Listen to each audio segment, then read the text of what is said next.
Assalomu alaykum aziz vatandoshlar. Moskva, Sankt-Peterburg, O'zbekiston yo'nalishi bo'yicha ketayotgan avtobuslarimiz aka-ukalar kimda kim ketadigan bo'lsa, ishonchnomalarga ham qo'yamiz. Bemalol telefon qilib bog'lanaverasizlar aka-ukalar. Dokument yo'q aka-ukalarga ham yordam berib ketamiz. Bizda yo'nalishlar Krasnodar Toshkent, Sankt-Peterburg Toshkent, Moskva, O'zbekiston yo'nalishi bo'yicha avtobuslarimiz aka-ukalar. Bagajdagi pul olinmaydi, bemalol olib kelaverasizlar. Avtobus narxlari 5000 rubldan aka-ukalar. Mana bemalol oyoq kiyimni yechib akalar. Mana bemalol ketishyapti aka-ukalar. Mana zaryadchi, paryadchilari bor. Mana afg'on gruppalar ham mashida. Opani sostab.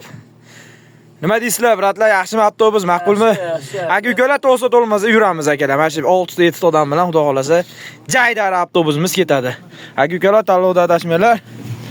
Xudo xolasa bemalol telefon qilib ishonchnomalar qo'yamiz, bog'lanishingiz mumkin aka-ukalar. Bizni kuzatishda davom edinglar, sog' bo'linglar, salom.